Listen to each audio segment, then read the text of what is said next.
सभी को प्रणाम। हम कर रहे हैं एक दिव्य देव स्वाध्याय, गायत्री और यज्ञ का दर्शन मानव मात्र के लिए।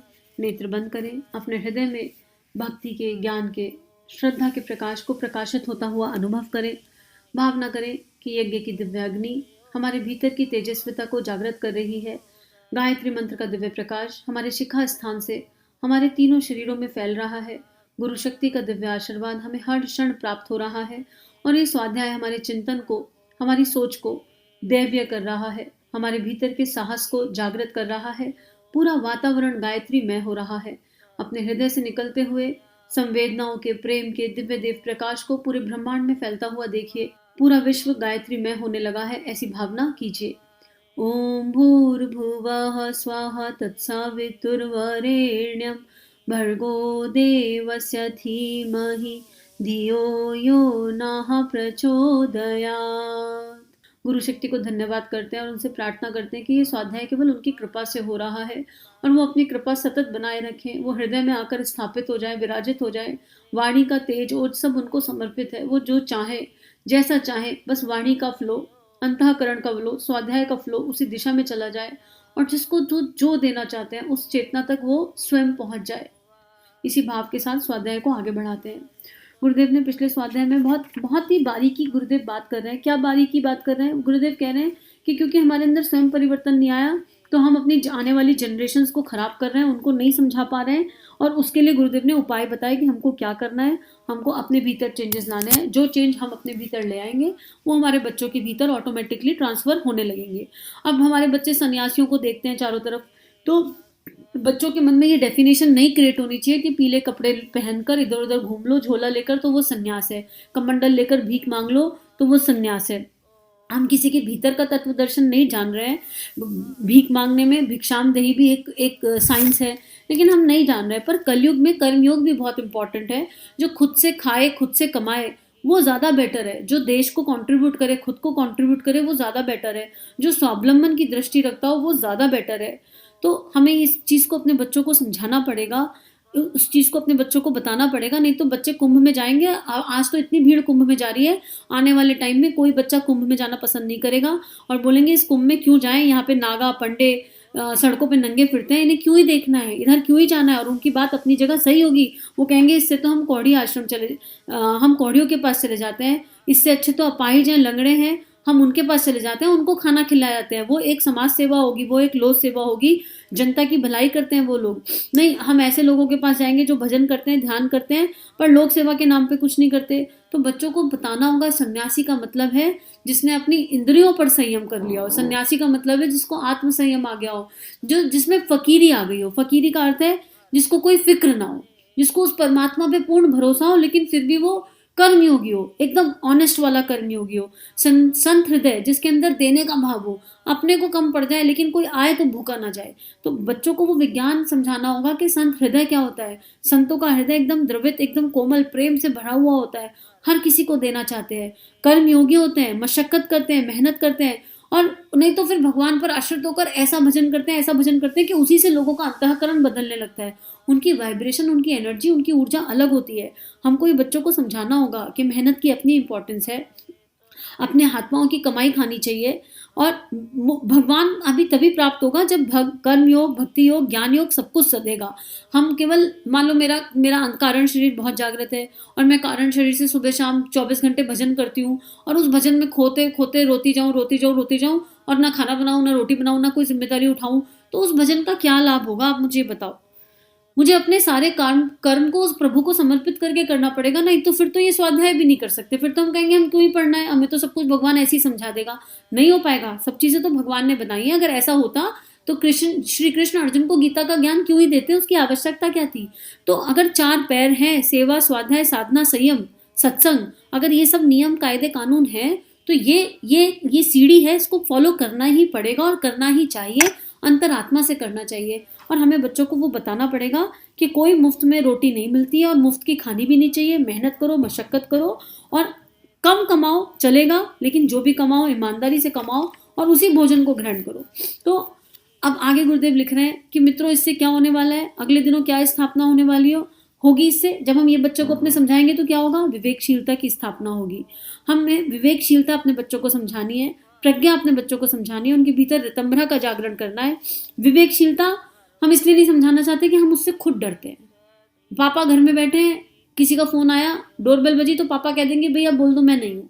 तो हम खुद ही ऐसे काम करते हैं कि हमें पता है कि विवेकशीलता की बात करेंगे, प्रज्ञा की बात करेंगे तो अपने हर कर्म पे चेक लगाना पड़ेगा।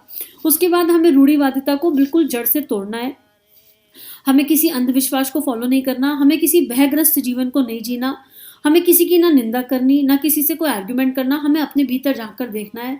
मोस्टली लोग भयग्रस्त हैं। अभी मैं क्या हूँ, डे 5 सुनकर देखिए, उसमें बताया है, उसमें गुरुदेव ने यही समझाने की कोशिश करी है कि मनुष्य जीवन की आधी समस्याएं भय है, फियर और केवल फियर। हम फियर के चलते अपना बहुत नुकसान कर रहे हैं।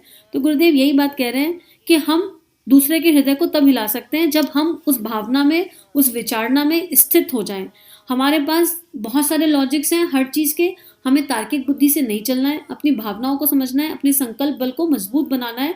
और अगर हम संकल्प बल को मजबूत बना देंगे तो हमें वास्तविकता समझ में आएगी। और हर जिज्ञासु की जिज्ञासा को तो शांत करना ही पड़ेगा, और बाल मन तो जिज्ञासु होता ही है, उसके पास तो क्वेश्चंस होंगे ही होंगे।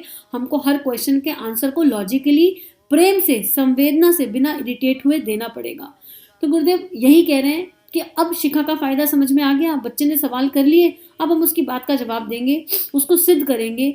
उसको सिद्ध कैसे करेंगे? अपने व्यवहार से। हिंदू धर्म, हिंदू संस्कृति की स्थापना के लिए हिंदू धर्म की विचारणाओं को, प्रेरणाओं को उसे बताएंगे, और उसके लिए हमको उसको महाराणा प्रताप की स्टोरी सुनानी है, भगत सिंह की स्टोरी सुनानी है, हमारे हिंदू धर्म में रानी झांसी की रानी की स्टोरी सुनानी है, विवेकानंद की स्टोरी सुनानी है। हमें ये सारे जो दिव्य चरित्र हैं ये अपने बच्चों को सुनाने हैं, इनके बारे में अपने बच्चों को बताना है, क्यों वो आए और अपने आप को पूरा का पूरा समर्पित कर दिया भारत माता के लिए, हिंदू धर्म के लिए। कोई तो कारण रहा होगा, उनकी वो जो वाइब्रेशन है ना, वो घर में क्रिएट करनी है। एक आपको, अगर आपके बच्चे छोटे हैं तो इमेजेस का बहुत फर्क पड़ता है, बहुत इम्पैक्ट पड़ता है। आप अपने घर में बड़े बड़े पोस्टर्स लगाओ, बड़ी बड़ी सेइंग्स लगाओ, और ऐसी सेइंग्स जो बच्चों को अट्रैक्ट करें। बच्चे इंग्लिश जानते हैं आजकल, तो आप इंग्लिश की लगाओ। आप फोटोग्राफ्स लगाओ जिनमें कोई इमेज है, कि बच्चा आपसे पूछे कि ये कौन है। जैसे मेरे मंदिर में, अगर मंदिर नहीं, घर की वॉल को मंदिर बना रखा है, पूरी वॉल पर कहीं पर गायत्री माँ लगी है, कहीं पर पंचमुखी गायत्री लगी है, कहीं ठाकुर लगे हैं, कहीं महाराज जी मतलब प्रभुपाद जी लगे हुए हैं, कहीं माँ शारदा का फोटो है, कहीं गुरुदेव का है, कहीं विवेकानंद जी का है। इस तरह के पोस्टर्स लगे हुए हैं। क्यों लगे हुए हैं? मेरे तो हृदय में स्थापित है, फिर भी बाहर लगे हुए हैं। क्यों लगे हुए हैं? जब वो लगे होते हैं तो कब से लगे हुए हैं पता नहीं। बच्चा क्वेश्चन करता है, अच्छा ये ठाकुर कौन है, आपने इनका फोटो क्यों लगाया? तो मैं 4 बात बताऊंगी ना उसे ठाकुर रामकृष्ण परमहंस के बारे में कि वो कौन है। अच्छा ये विवेकानंद जी क्यों है, इनका फोटो क्यों लगाया हुआ है? एक रूम में राधा रानी के चरण है, अच्छा ये क्यों लगे हुए हैं, इनका क्या मतलब है? वो कुछ तो क्वेश्चन कर रहा है, तो उसके मन में जिज्ञासा आई, आपने 4 बात बताई, और वो क्वेश्चन लौट फिर के आते ही रहते हैं। तो क्या हो रहा है? एक संवाद क्रिएट हो रहा है, एक स्पेस क्रिएट हो रही है टू टॉक। अब नहीं तो बच्चे को स्पेस कैसे देंगे हम? और ये इमेजेस ब्रेन पर अंकित हो जाती हैं। जैसे एक और विजुअलाइजेशन, मैं बहुत छोटा था जब मेरा बेटा, तो मेरे को एक भाव मिला था, ध्यान में मिला था कि मैंने एक फ्रिज का बड़ा सा मैग्नेट बनवाया, और उस मैग्नेट में गुरुदेव के हृदय में माता जी, और माता जी के हृदय में मेरा बेटा। तो एक विजुअलाइजेशन क्रिएट हो गई, और उसने उसको भले ही नकारा हो कि ये क्या है, तो मैंने कहा नहीं, यही परम पिता है, यही परमेश्वर है, यही भगवान है, और आज बस ये इमेजिनेशन है, मेरे मन की है, मैं तुमको नहीं कह रही तुम इसे फॉलो करो, रख दी। उसके बाद ठाकुर, माँ शारदा, सेम विजुअलाइजेशन उनकी गोदी में। अब ये क्या हो रहा है? ये इमेजेस बच्चे के मन में जा रही हैं, तो ये अपना काम कभी ना कभी करेंगी, क्योंकि इससे रिलेटेड क्वेश्चंस आते हैं, तो संवाद करने का स्थान मिलता है उसको। एटलीस्ट इन सब के बारे में पता तो है। घर में आर्ट ऑफ लिविंग के श्री लगे हुए हैं, तो ये क्वेश्चंस मन में उठते हैं। तो हमारे घर में ऐसी चीजें लगी होनी चाहिए जो संस्कार हम अपने बच्चे को देना चाहते हैं। अभी लोग शाहरुख खान की भी फोटो लगा लेते हैं ना, लोग सलमान खान की फोटो, ऐश्वर्या राय की फोटो लगा लेते हैं। क्यों लगा रहे हैं? देखकर कुछ तृप्ति मिल रही है। तो हम सही चीज अपने घर में लगा सकते हैं।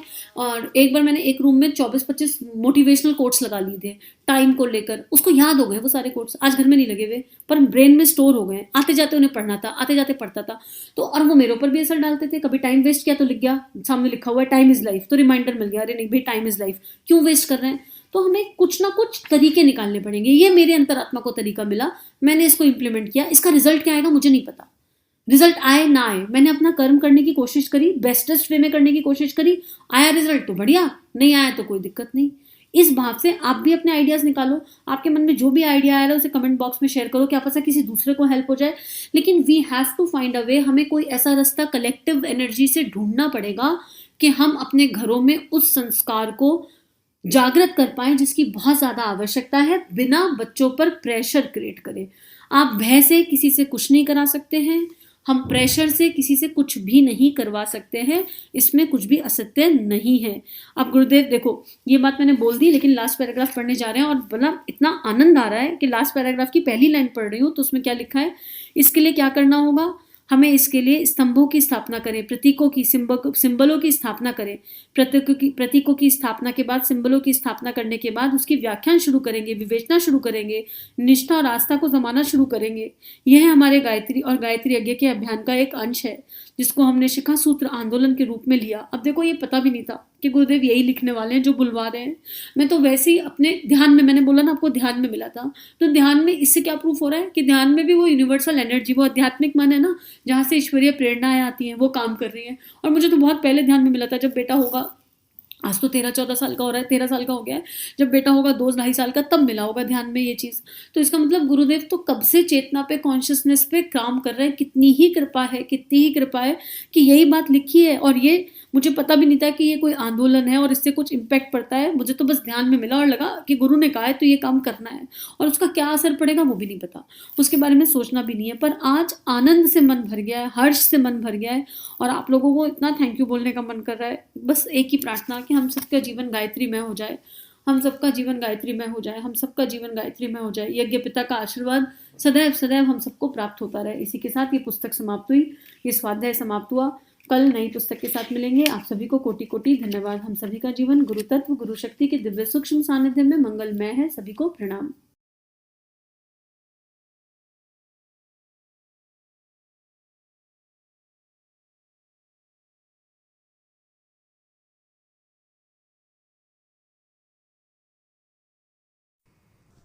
हमारे YouTube चैनल को सब्सक्राइब कीजिए और बेल आइकन पर क्लिक कीजिए ताकि आने वाली सभी वीडियो की नोटिफिकेशन आपको मिलती रहे। आप सभी को बहुत बहुत थैंक यू।